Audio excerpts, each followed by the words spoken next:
Isaac, the smile of God, Part 1. The heir to the promise, the desert-breathed heat. A slow, heavy breath that made the air shimmer over the dunes like a watery spirit. Isaac, now a man of 40, sat in the sparse shade of his tent, watching the horizon where the sky kissed the earth in an incandescent line. His fingers, calloused from working with the flocks, traced circles in the loose sand. There was a quietness within him that was not peace, but a silent waiting. His name meant laughter. The incredulous laughter of Sarah when the heavenly messengers announced his conception. The thunderous laughter of joy from Abraham when he was born. The laughter of a promise fulfilled against all human logic. Isaac carried that laughter in his name as both a blessing and a burden.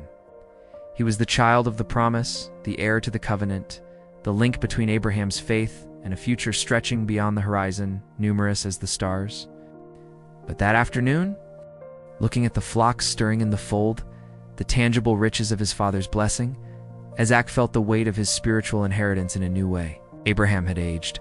His hands, once firm on bow and staff, now trembled slightly. His eyes, which had beheld the smoke of sacrifices and the glory of the God who called him from yore, now seemed to gaze at an even greater distance. The promise would pass to Isaac. The covenant would be his. And a persistent question echoed in his heart. My father's God, will he be my God too? Isaac had no memory of Mount Moriah. There was only an absence of memory, a void where the terror of being bound upon a pile of wood. The glint of the knife raised against the sky should have been. His father never spoke of it, but Isaac felt it. He felt it in Abraham's embraces, which were sometimes so tight they hurt, laden with tormented relief. He felt it in the looks his father gave him when he thought Isaac wasn't looking, looks of a gratitude so deep it bordered on pain. He knew the story, of course, the oldest servants whispered. He knew he had been offered up. He knew a ram had taken his place. He knew his father had called him the boy on that journey. But upon returning, always called him my son Isaac, the promise. This knowledge created a strange duality in Isaac. He was both the beloved and the spared offering. The living promise and the reminder of a test of faith that transcended understanding. How was he to find his own path with God when his life had been the final prize of another man's journey? Abraham's voice was rough, worn by years in the desert but still full of a gentle authority. Isaac looked up. His father stood at the tent's entrance, leaning on his staff of walnut wood. The late afternoon light gilded his graying beard. Come, son, there is something I must do, and you need to be with me. It was not an invitation. It was a summons. Isaac stood, brushing the dust from his robe. He followed Abraham, who walked with slow but resolute steps toward a small hill east of the camp.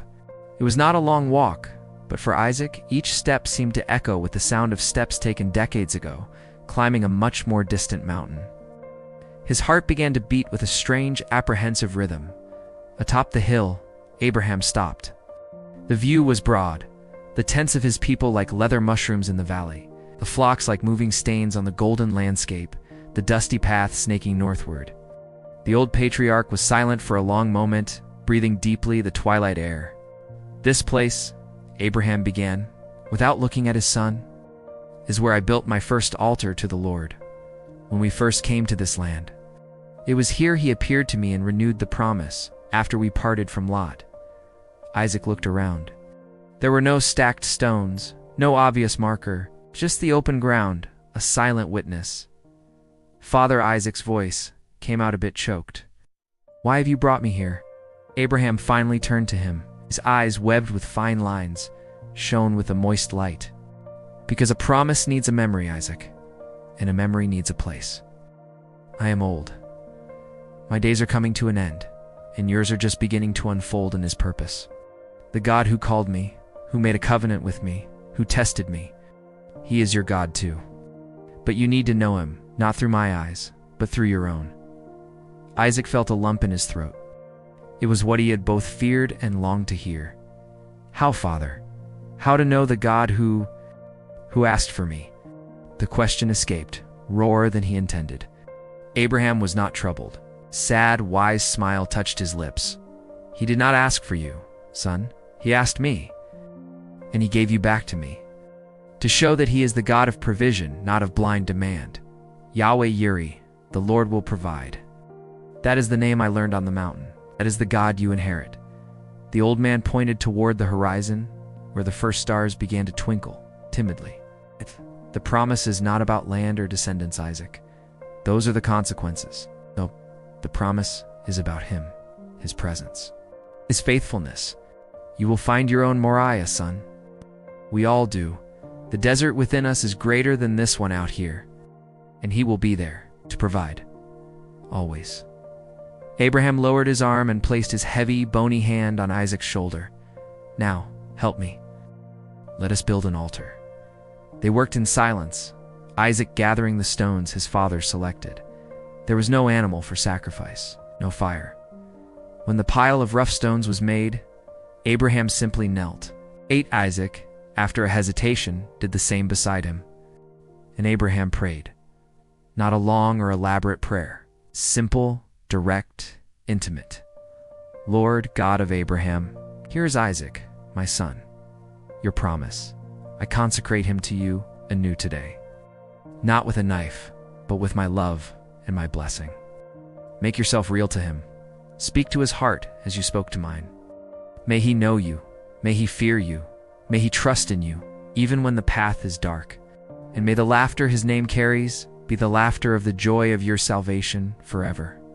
A stillness descended upon the hill. The desert wind stopped. The rustle of bushes ceased. It was a charged silence, potent, like the instant between breath and song. Isaac closed his eyes, and something within him trembled. It was not fear, it was recognition. In the darkness behind his eyelids, there were no visions, there were no voices, but there was a presence. As vast as the starry desert above them, as intimate as the beating of his own heart. It was a sensation of being known. Known completely, his heirs, doubts, his memories void, his longing for a God of his own and, yet, deeply loved, cherished, chosen. It was as if a door he hadn't even known was locked opened softly in his soul. Behind it, there were no answers to all his questions. There was something better. The certainty that the one who was the answer was now with him. Abraham's God was indeed his God, not by inheritance, but by encounter. A warm tear traced down Isaac's face, clearing a track through the dust. It was not a tear of sadness or relief. It was a tear of arrival, finding a home that was not a place, but a person. When he opened his eyes, the wind had begun to blow softly again.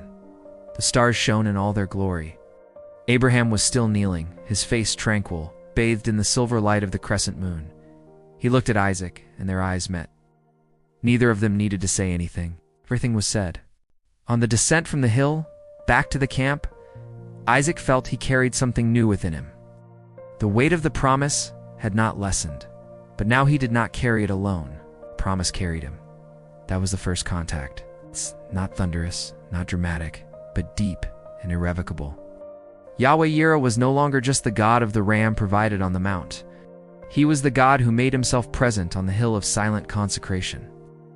Isaac, the child of laughter, discovered that night that the first and truest smile was God's, turned toward him. And so, the heir to the promise began to walk, no longer just in his father's footprints, but beside the one who had made the promise. The desert ahead no longer seemed so vast, because now he knew, even in the most absolute void, there is a presence that fills. And that presence had a name, and he was learning to call him my Lord. End of part the 1st of May. God bless you and keep you. Subscribe to the channel and receive more videos like this. Thank you for watching until the end. Isaac. The Smile of God Part 2. The well of strife years folded in upon themselves like the layers of cloth in a nomad's tent. Isaac's youthful laughter had deepened, gaining soft lines around the eyes, not just from age, but from a quiet, pondered joy. Abraham had departed, gathered to his people in a cave at Machpelah that echoed with promises.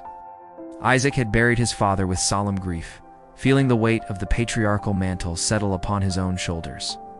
The promise was now his to steward, to incubate, to protect. And with it came famine. It was not a sudden hunger, but a slow, persistent scarcity that descended upon Cuanon like a silent curse. The rain ceased. The land, once generous, became a cracked crust under a merciless sun. The pastures withered to a sickly brown. The wells Abraham had dug symbols of his provision, and right began to spit sand instead of water. The laughter in Isaac's name seemed an ironic echo amidst the crackling drought. Rebekah, his wife, his well of living water in the human desert, placed a gentle hand on his tense arm one night. Her face, lit by a clay lamp, was marked with concern. "The women whisper at the dry wells, Isaac," she said. "They say we must go to Egypt, as your father did." Isaac looked at the dancing flames.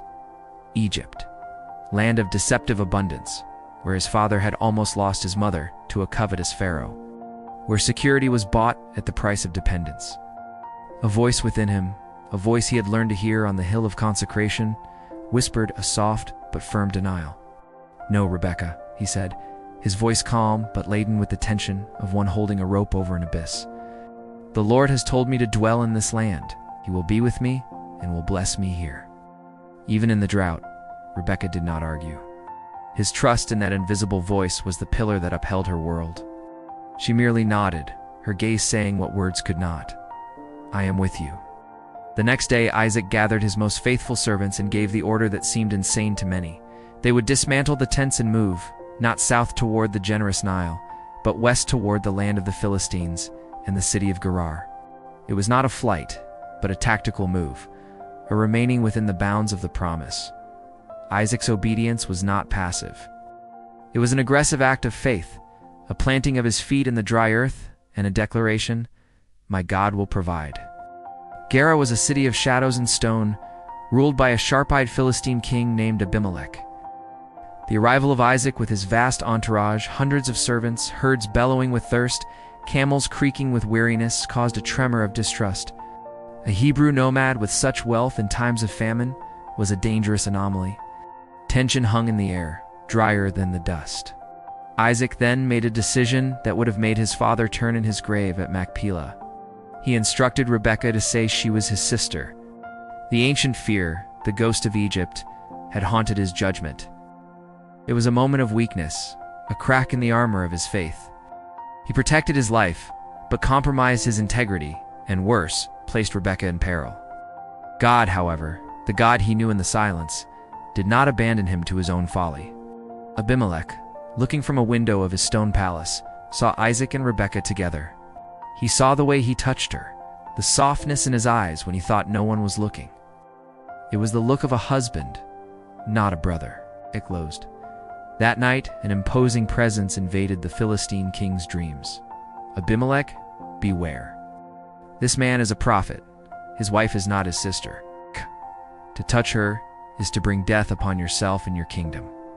Abimelech awoke, drenched in cold sweat, the voice echoing in his bones. At dawn, Isaac was summoned to the palace, expecting a sentence. Instead, he found a shaken and furious king. "What have you done to us?" Abimelech snarled, his authority rattled by supernatural terror. "Any of my people could have taken her, and you would have brought guilt upon us. Who acts this way?" Isaac stood before him, shame burning his face hotter than the desert sun. There were no excuses. His faith had faltered. He had tried to secure the promise with human lies. The voice he had heard on the hill was silent now, but the weight of his own disappointment was crushing. "I was afraid," Isaac confessed, his voice low but clear. "I feared they would kill me on account of her." Abimelech shook his head, a mixture of contempt and a fearful respect for the power that so clearly protected this strange man. "Move on. Stay on the outskirts of our land if you wish, but bring us no more trouble."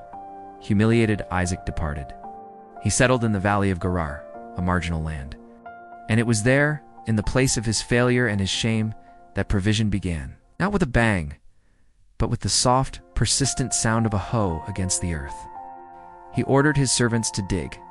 They reopened the wells his father Abraham had dug, which the Philistines, moved by jealousy and fear, had stopped up with earth after his death.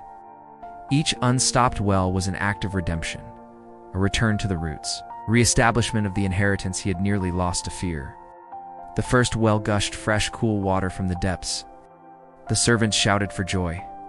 Isaac named it Esek, contention, because the herdsmen of Gerar came immediately, claiming the water is ours. The strife Isaac had tried to avoid with a lie found him anyway, now centered around the gift of God.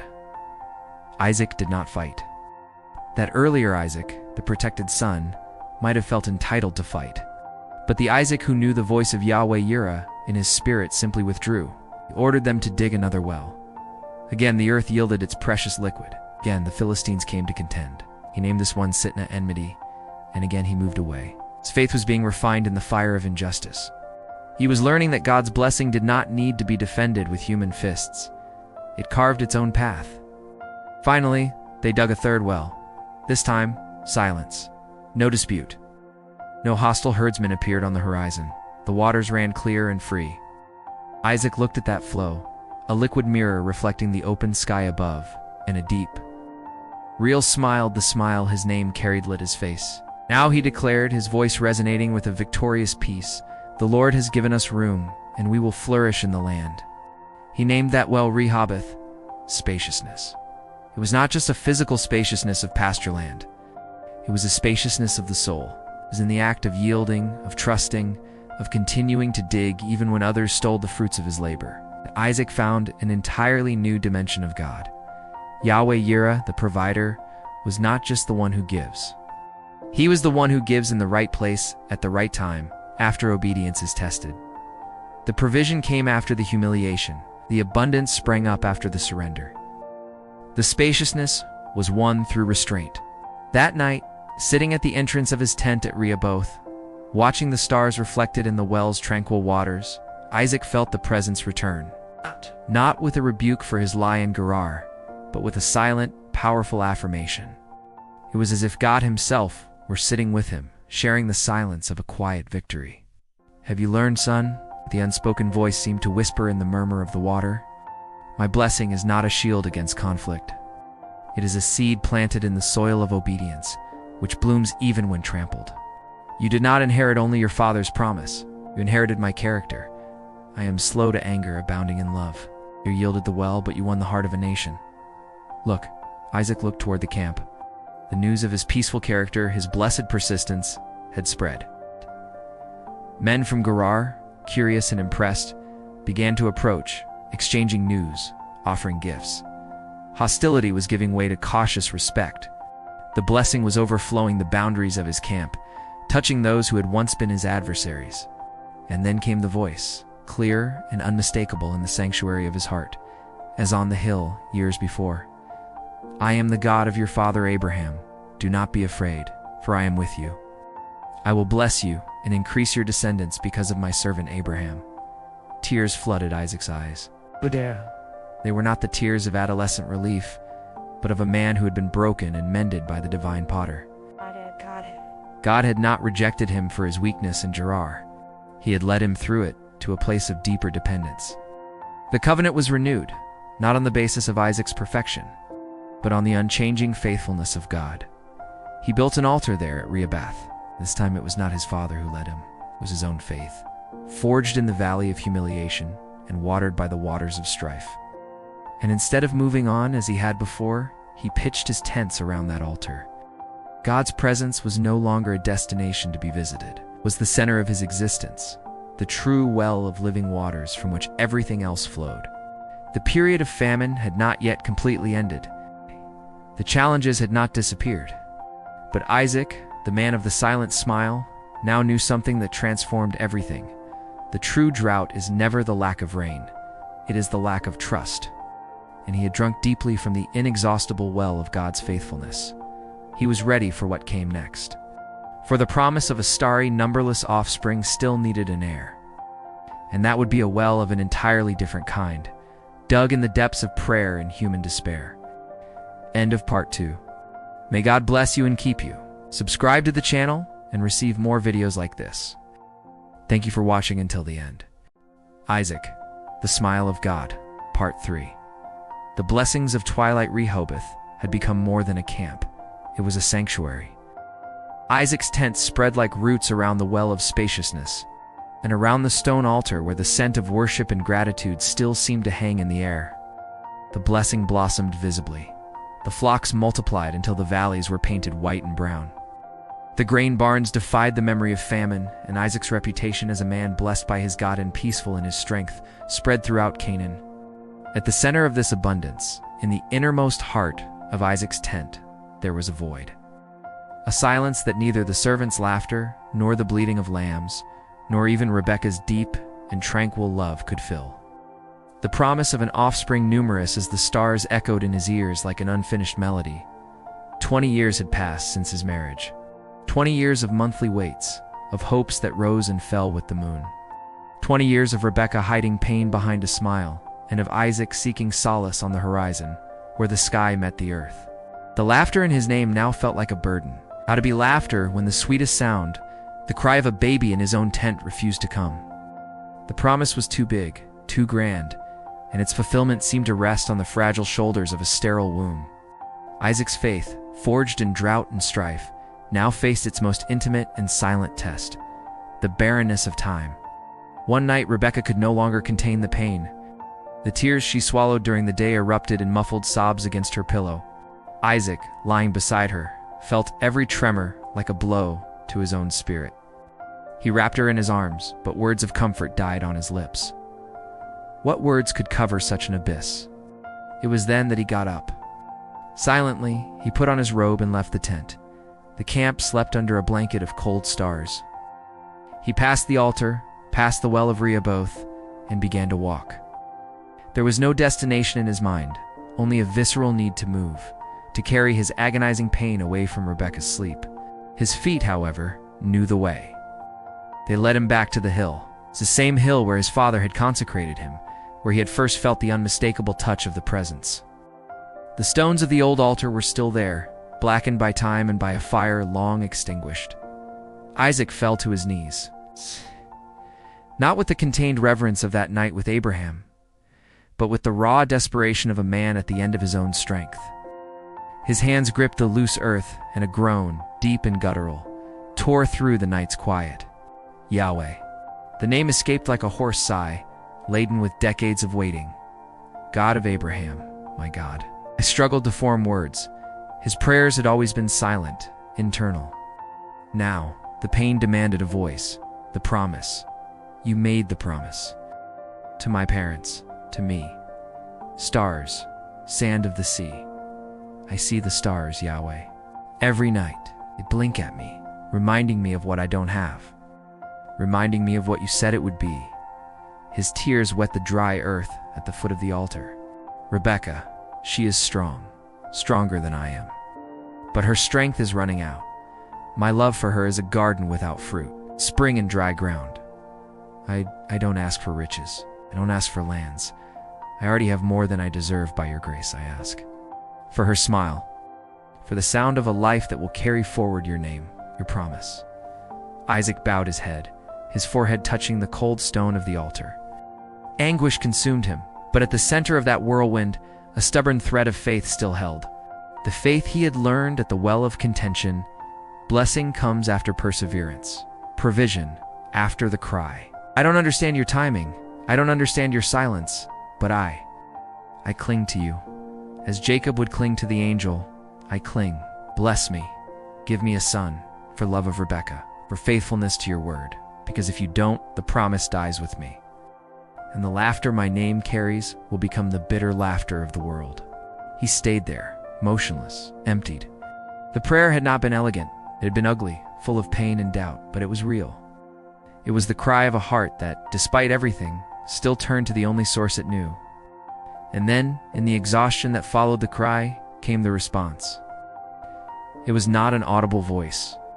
It was a wave of peace so deep, so overwhelming, that it seemed to envelop the entire hill, calm that was not the absence of pain, but the certainty of a presence within the pain. The air seemed to grow heavier, more sacred. The stars above shone with a sudden intensity, as if the curtain between heaven and earth had grown thin as a veil. In the sanctuary of his spirit, Isaac knew. Words formed not in his ears, but in the center of his being, clear as spring water. Your cry has been heard, Isaac. Rebekah, your wife, will conceive. It was a simple statement. Absolute. There was perhaps no condition.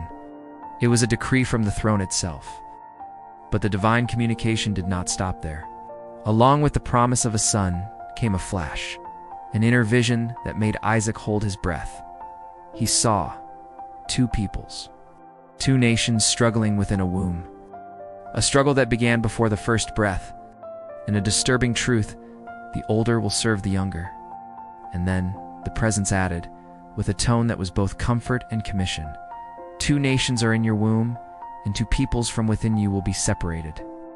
1 people will be stronger than the other, and the older will serve the younger. The struggle you see is the struggle of the destinies I myself have traced. Trust in me, Isaac. Even when the path seems contrary, your prayer was not only heard, it was the catalyst for my purpose. The vision faded. The sensation of peace remained, but now mixed with a tremor of awe. A son, in truth, sons, complex lineage, a future entwined with conflict and divine election. Isaac's prayer for a simple heir had been answered with the prophecy of entire nations. He stood up, his knees trembling. The weight of anguish was gone, replaced by a different weight, the solemn weight of prophecy received. He descended the hill in the light of dawn, a man transformed. There was no euphoria on his face, but a deep serenity etched with the furrows of the night of struggle. When he entered the tent, Rebekah was awake, her eyes red and questioning. He didn't need to say anything, simply took her in his arms, and something in his embrace, a solidity, a transmitted peace, made her look at him. He heard Isaac whispered, his voice hoarse from the night of prayer, but firm. Yahweh heard, "You will conceive." The hope that shone in Rebekah's eyes was so fragile and intense that it nearly broke Isaac's heart again. In the months that followed, the prophecy was fulfilled. The pregnancy was confirmed, but it came with terrible agony. The baby struggled inside her with a violence that left her pale and frightened. In her desperation, she also sought the Lord. "Why is this happening to me?" she cried out in her heart, and the answer came to her, independently, echoing what had been told to Isaac. 2 nations are in your womb, but the older will serve the younger. Rebekah kept these words in her heart, a painful and sacred mystery. When the twins were born, the first, red and hairy, came out gripping the second one's heel, as if trying to pull him back. Isaac, upon seeing Esau, felt a wave of primal, powerful paternal love. Upon seeing Jacob, smaller, smoother, he remembered the vision and God's strange design. The laughter that filled the tent that day was mixed with tears and reverent awe. The years passed. Boys grew up, different as day and night. Esau, the hunter, the man of the field. Isaac's favorite. Jacob, the quiet one, who preferred the tents. Rebekah's favorite. And Isaac watched the prophecy of struggle hovering over his family like a shadow. He loved them both with a fierceness that hurt, but the patriarchal blessing, the vehicle of the promise, weighed on his conscience. To whom should he give it? Old age came to Isaac, not with Abraham's waning vitality, but with a physical darkness. Cataracts covered his eyes, not only of light, but of the complexities around him. He saw Esau in his primitive strength, smelled his scent of field and blood, and in his darkness, associated him with the very blessing of the land, with the promise of abundance. His human, partial heart leaned toward the older son. But God, the God of the hill and the well, the God who hears the cry, had not yet finished his work in Isaac. The patriarchal blessing was not a human will to be given by preference. It was a divine instrument to be delivered according to the divine purpose.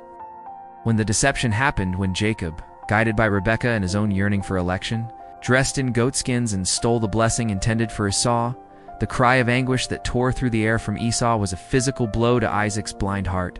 He trembled violently, an agitation that went far beyond anger at having been deceived. It was the tremor of a man feeling the threads of divine destiny moving through his human hands, regardless of his plans.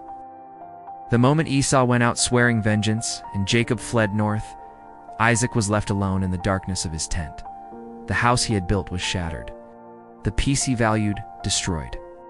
And then, in the silence of the wreckage, he sought the only presence that remained, Yahweh Yireh. He murmured into the darkness, "My God, what have I done? What have you done?" And in that place of apparent total ruin came the sweetest and most surprising communion of his life. There was no reprimand for his partiality, no complicated explanation. There was only a certainty, smooth as oil, flowing into his broken spirit. The purpose remains, Isaac. The promise follows its course. Your mistake did not annul it. My chosen one was not diverted. The blessing you pronounced, even in the deception, was my blessing to be given. Now, trust. Until the end. And Isaac, the man of laughter, the heir to the promise, the digger of wells, the father of a troubled legacy, trusted. When Esau, in his pain, married women outside the covenant, Isaac called him, and with a clarity that came from acceptance, gave him an earthly blessing, but one separate from the line of the promise. He blessed Jacob again, deliberately now, sending him to seek a wife from the house of Bethuel, confirming him as the covenant bearer. His final years were lived in shadow, but not in darkness. He lived near the well of the oath Beersheba, where the covenant with Abimelech had been made. His physical strength was little, but his spiritual vision had never been clearer. He no longer needed physical altars or dramatic visions. The presence dwelt with him. It was the breath in his lungs, the peace in his old bones. When the day came for his eyes to close for the last time, both his sons were with him. Esau and Jacob, reconciled by time and grace, each in his place in God's greater plan. Isaac gathered them both with his trembling hands. His face, wrinkled like an old nut, was serene. He didn't say much, just whispered their names, a final and simple blessing over each. And then, with a last sigh that sounded like relief and arrival, Isaac was gathered to his people. He was buried by Esau and Jacob together in the cave of Machpelah, alongside Abraham and Sarah and Rebekah, his beloved. The earth received his body, but his legacy, the legacy of laughter born of faith, of provision springing from obedience, of blessing that flows even through human era, continued to run like an underground river through history. Because Isaac had learned, and in his life had demonstrated, the deepest truth: contact with God is not reserved for moments of glory on the mountaintops. It is forged in the valleys of drought, dug in the wells of strife, cried out in the dark nights of barrenness, and found, most sweetly of all, in the quiet surrender of twilight, when a man finally stops trying to steer the promise and simply rests in the arms of the one who made it. And so, the smile of God, which gave origin to his name, rested upon Isaac for all eternity.